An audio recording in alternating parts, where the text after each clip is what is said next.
What's up everybody, and welcome back to the channel. Before I get into what I'm about to tell you, I need you to understand something. What's happening right now in professional wrestling is not just a storyline. This is not just another angle designed to pop a rating. What we are witnessing is the complete and total collapse of one of the most powerful fact irons in wrestling history, and the people at the top are so blinded by their own egos, so consumed by their own thirst for power, that they can't even see that they are destroying everything they built from the inside out. I'm talking about infighting, backstabbing, manipulation, and power struggles that are tearing apart the very foundation of what could have been an unstoppable force. And if you think I'm exaggerating, if you think I'm being dramatic for clicks, stick around until the end of this video because I'm going to show you exactly how Brock Lesnar and Paul Heyman's relationship is falling apart at the seams, how their inability to trust each other is creating a vacuum of leadership, and how Bronson Reed and Braun Breaker are taking advantage of this chaos to build their own power base that could completely change the landscape of professional wrestling. Hit that like button right now, smash that subscribe button, and turn on notifications because what I'm about to break down is going to make you absolutely furious at how badly this situation has been mishandled.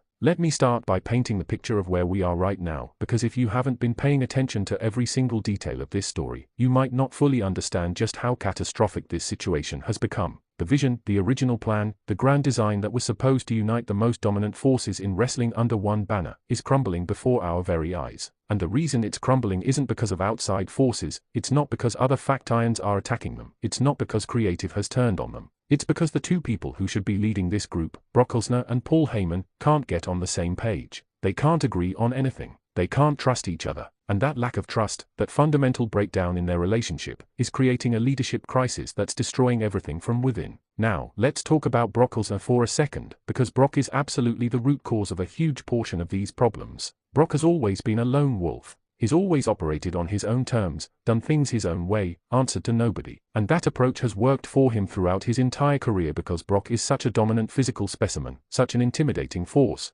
that he's never needed anyone else. He could walk into any locker room in the world and immediately be the most dangerous person in that room. But here's the problem. When you're trying to build something bigger than yourself, when you're trying to lead a faction that's supposed to change the entire wrestling business, you can't operate like a lone wolf anymore. You have to trust people. You have to delegate. You have to work together toward a common goal. And Brock Lesnar is completely incapable of doing that. Brock doesn't trust Paul Heyman, even though Paul has been by his side for years, even though Paul has been the architect of some of Brock's greatest moments, even though Paul has proven time and time again that he's brilliant at strategy and manipulation. Brock looks at Paul and sees someone who might be using him for Paul's own gain. He sees someone who talks too much, who schemes too much, who might have his own agenda that doesn't align perfectly with what Brock wants. And because Brock doesn't trust Paul, he undermines him constantly. He questions his decisions. He refuses to follow Paul's advice. He does things his own way even when Paul is begging him to stick to the plan. And every single time Brock does that, he weakens Paul's position within the group and makes it harder for Paul to lead effectively. But here's where it gets even more complicated, because Paul Heyman is not innocent in this situation either. Paul has his own ego, his own ambitions, his own vision for what this group should be. And Paul's vision doesn't necessarily align with Brock's vision. Paul wants to be the mastermind, the puppet master, the evil genius pulling all the strings behind the scenes. He wants to control everything, to manipulate everyone, to position himself as the most important person in the faction even if he's not the most physically dominant. And that creates a fundamental conflict with Brock, who believes that the person with the most physical power should be the person making the decisions. Brock thinks that Paul should be an advisor, a mouthpiece, someone who helps execute Brock's vision. But Paul thinks he should be the one setting the vision in the first place. So what you have is two incredibly strong-willed, incredibly egotistical individuals who both think they should be the leader, who both think their way is the right way, and who are completely unable to compromise or find common ground. And that creates a power vacuum. Because when the two people at the top can't agree on who's actually in charge, when they are constantly fighting each other for control, it sends a message to everyone else in the group that there is no clear leadership. It tells everyone that they can play Brock and Paul against each other, that they can manipulate the situation for their own benefit, that they don't have to follow anyone's orders because the orders are contradictory depending on who's giving them. And that brings us to Bronson Reed and Braun Breaker, two absolute monsters who are taking full advantage of this leadership crisis to build their own power base. Now, let me be very clear about something. Bronson and Braun are not stupid. They are not just mindless brutes who follow orders and smash people. These are two highly intelligent, highly ambitious individuals who see an opportunity when it presents itself.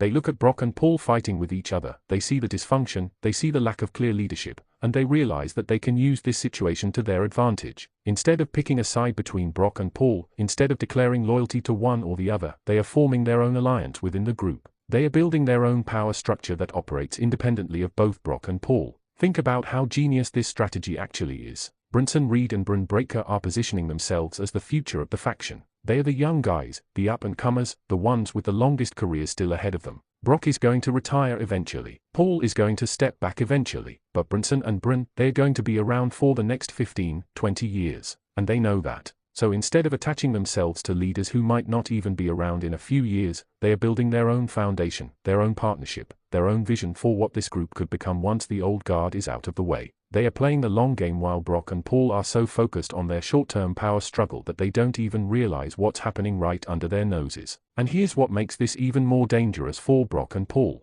Bronson and Bron are not just forming an alliance, they are actively undermining the leadership. They are taking actions without asking permission. They are making decisions that should be made by the leaders. They are positioning themselves as equals to Brock rather than as subordinates. And every time they do that, every time they act independently and show that they don't need Brock or Paul's approval, they weaken the leadership structure even more. They show everyone else in the group that you don't have to listen to Brock and Paul, that you can do your own thing and there won't be consequences because the leaders are too busy fighting each other to enforce any kind of discipline. Let me give you a specific example of how this is playing out, because I think it really illustrates just how dysfunctional this situation has become. There was a recent situation where Paul Heyman wanted the group to focus on strategic targets, to pick their battles carefully, to build momentum slowly and methodically. That's Paul's style. He's all about the long-term plan, about positioning, about making sure every move serves a larger purpose. But Brock disagreed. Brock wanted to go after everyone, to dominate immediately, to show the entire roster that this faction is the most dangerous force in wrestling. That's Brock's style. He's all about overwhelming force, about intimidation, about making a statement. So you had Paul pushing for one approach and Brock pushing for a completely different approach, and they couldn't reach a consensus. And what did Bronson and Bron do in that situation? They went out and did their own thing. They picked their own targets, attacked whoever they wanted to attack, and completely ignored both Paul's strategic approach and Brock's domination approach. They showed that they don't need direction from the leadership, that they are capable of making their own decisions, that they are operating as an independent unit within the larger faction. And the crazy part is that neither Brock nor Paul called them out on it. Neither one of them enforced discipline or demanded that Bronson and Bron follow orders. Why? Because each of them was too focused on undermining the other to present a united front. Paul didn't want to support Brock's position by criticizing Bronson and Bron for not following Paul's plan. And Brock didn't want to support Paul's position by criticizing them for not following Brock's plan. So they both just let it slide, and in doing so, they basically announced to the entire faction that there is no real leadership anymore. This is exactly how fact irons fall apart, by the way. This is exactly the pattern we've seen over and over again throughout wrestling history. You start with a strong, unified group with a clear vision and clear leadership. But then egos get involved. Power struggles develop. People start jockeying for position. The leaders start fighting each other instead of leading the group. And once that happens, once the foundation cracks, the whole thing collapses incredibly quickly. We saw it with the NWO. We saw it with Evolution. We saw it with the Shield. We've seen it with every major faction that's ever existed. And we're watching it happen again right now with this group. The really frustrating part about all of this is that it was so easily preventable. If Brock and Paul had just sat down and had an honest conversation about their roles, about their vision, about how they were going to lead together, they could have avoided all of this. They could have established clear boundaries. Paul handles strategy and Paul handles the talking. Brock handles the physical dominance and Brock makes the final decisions on major moves. Whatever division of responsibilities they agreed on, as long as they actually agreed on something and stuck to it, they would be fine. But they didn't do that. They both assumed that they would naturally be the leader and that the other person would naturally fall in line. And when that didn't happen, when they both tried to assert control, everything fell apart. And now we're in a situation where the faction is operating with no clear leadership structure at all. You have Brock doing whatever Brock wants to do. You have Paul scheming and manipulating behind the scenes. You have Bronson and Bron building their own power base and acting independently. And you have everyone else in the group just confused about who they are supposed to be following and what the actual plan is. It's complete chaos. It's the exact opposite of what a dominant faction should look like. Instead of a well-oiled machine with everyone working toward a common goal, you have a bunch of individuals all pursuing their own agendas and occasionally working together when it happens to benefit them personally. Let's talk about what this means for the future, because I think that's really the important question here. Where does this faction go from here? How do they recover from this leadership crisis? Or do they even recover at all? Because right now, it's looking like this group might just completely implode before they ever reach their full potential. And that would be an absolute tragedy because the talent is there. The pieces are in place. If they could just get their act together, if they could establish clear leadership and a unified vision, they could dominate wrestling for years. But if they can't resolve this power struggle between Brock and Paul, if they can't rein in Brinson and Bryn and get everyone on the same page, then this faction is going to go down as one of the biggest missed opportunities in wrestling history. Here's what I think needs to happen, and I'm curious if you agree with me on this, so make sure you drop a comment and let me know your thoughts. I think there needs to be a definitive moment where the leadership question gets resolved once and for all. Either Brock needs to fully embrace Paul as the strategic leader and agree to follow Paul's vision, or Paul needs to step back and accept that Brock is the alpha and Paul's role is to support Brock's decisions. One or the other has to happen. They cannot continue trying to both be the leader at the same time. It doesn't work. It's never worked. It will never work. Someone has to be the final decision maker, and everyone else in the group has to accept that and fall in line. That's the only way to establish the kind of strong, unified leadership that a dominant faction needs. But here's the problem. I don't think either Brock or Paul is capable of stepping back and accepting a subordinate role. Brock's ego won't allow him to fully defer to Paul's judgment. Paul's ego won't allow him to just be Brock's mouthpiece without having real power. So we're stuck in this impossible situation where the two people who need to resolve their differences for the good of the group are fundamentally incapable of doing so because of their own personality flaws. And that means the leadership crisis is going to continue. The dysfunction is going to get worse, and Brinson and Bryn are going to keep gaining more and more power until eventually they are the ones calling the shots and Brock and Paul are left wondering what happened. Actually, you know what? Maybe that's exactly what should happen. Maybe the story here is that Brock and Paul are so focused on their power struggle that they completely miss the fact that they're being usurped from below. Maybe Brinson and Bryn should take over the faction. Maybe they should stage a coup and force both Brock and Paul out. Because at least Brinson and Bryn are on the same page. At least they are working together toward a common goal. At least they are not letting their egos destroy everything. Maybe the future of this faction is with the younger generation, and maybe Brock and Paul's inability to lead effectively is exactly the catalyst needed to force that transition to happen. And honestly, from a storytelling perspective, that would be incredibly compelling. The old guard destroying themselves through their own arrogance and ego, paving the way for the new generation to take over. That's a timeless story. That's something that resonates because we've all seen it happen in real life, not just in wrestling but in business, in politics, in every area of life. The people at the top become so consumed with maintaining their power that they lose sight of everything else, and they end up creating the exact conditions that allow someone else to take that power away from them. It's poetic justice in a way. But regardless of whether Brinson and Bryn end up taking over or whether Brock and Paul somehow manage to resolve their differences, one thing is absolutely certain. This faction will never reach its full potential as long as this leadership crisis continues. You cannot build something great on a foundation of distrust and ego and power struggles. It just doesn't work. Every successful faction in wrestling history has had strong, unified leadership.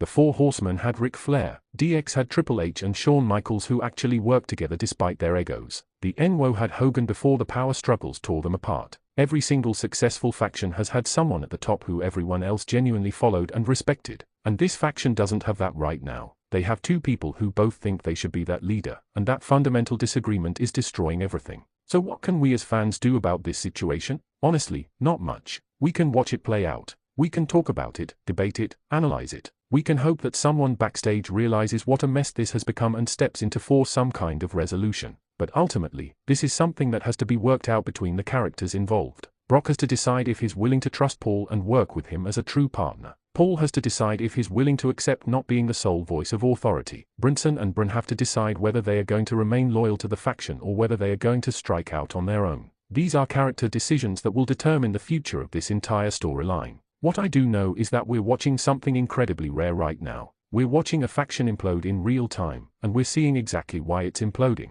Usually when fact irons break up in wrestling, it's sudden. It's one big betrayal and then it's over. But this is different. This is a slow-motion collapse where every week we see the cracks getting bigger, we see the problems getting worse, we see the leaders making decisions that weaken the group. It's fascinating from an analytical perspective, even if it's frustrating from a fan perspective because we can see exactly what needs to happen to fix it and we know it's probably not going to happen. I want to talk about one more aspect of this that I think is really important, and that's the impact this leadership crisis is having on everyone else in the faction. Because it's not just Brock, Paul, Brinson, and Bryn who are affected by this. There are other members of this group who are watching all of this play out, and they are making their own calculations about where their loyalty should lie. When your leaders are fighting each other, when there's no clear direction, when nobody knows who's actually in charge, it creates an environment where everyone is just looking out for themselves. Nobody is thinking about what's best for the group because the leaders aren't thinking about what's best for the group. Everyone is just trying to position themselves to survive whatever chaos comes next. That's a terrible culture to have in any organization, whether it's a wrestling faction or a real business or anything else. When people don't trust the leadership, when they don't believe in the vision, when they are more focused on covering their own backs than on achieving collective success, you get dysfunction at every level. You get people making selfish decisions. You get infighting and backstabbing. You get a toxic environment where nobody wants to be. And that's exactly what's happening with this faction right now. The leadership crisis at the top is creating a toxic culture throughout the entire group, and that's going to lead to more defections, more betrayals, more chaos. So here's my prediction for how this all ends, and again, I want you to drop a comment and let me know if you agree or disagree. I think we're heading toward a moment where everything explodes at once. Brock and Paul are going to have a final confrontation where they air all their grievances and it becomes clear that they can't work together anymore. At the same time, Brinson and Bryn are going to make their move, either taking over the faction or leaving to form their own group, and everyone else is going to scatter, choosing sides or going their own way. The faction as we know it is going to cease to exist, torn apart by internal conflicts that were entirely preventable if the people at the top had just been willing to put their egos aside and work together. And you know what the saddest part of all of this is? The vision was good, the original idea behind this faction, the plan to unite the most dominant forces in wrestling and take over the entire industry, that was a great concept. That could have been something special, but great concepts don't mean anything if the execution is terrible. Great ideas don't matter if the people implementing them can't get along. And that's the lesson here. It doesn't matter how talented your roster is, it doesn't matter how good your plan is, if your leadership is dysfunctional, if your top people are more interested in fighting each other than in achieving your goals, you're going to fail. It's that simple. This leadership crisis is a case study in how not to run a faction. It's a masterclass in everything that can go wrong when egos get out of control and people refuse to compromise. And we're all watching it happen in real time, seeing exactly how a promising faction with unlimited potential can destroy itself from within through poor leadership and power struggles. It's frustrating, it's disappointing, and it's absolutely captivating television even as we watch something great fall apart. Alright everybody, that's what I wanted to talk about today. This leadership crisis, this power struggle between Brock Lesnar and Paul Heyman, this opportunistic maneuvering by Brinson Reed and Bron Breakker, it's all adding up to the complete collapse of what could have been the most dominant faction in modern wrestling. Drop a comment below and let me know your thoughts. Do you think Brock and Paul can resolve their differences? Do you think Brinson and Bron should take over? Do you think this faction can survive this leadership crisis or is it doomed to implode? I want to hear all of your opinions on this situation. Make sure you hit that like button, smash that subscribe button, and turn on those notifications so you don't miss any of our future coverage of this storyline because trust me, there's a lot more drama coming. This situation is far from resolved, and I'm going to be here breaking down every development, every twist, every turn as this faction continues to tear itself apart. Thank you so much for watching, and I'll see you in the next video.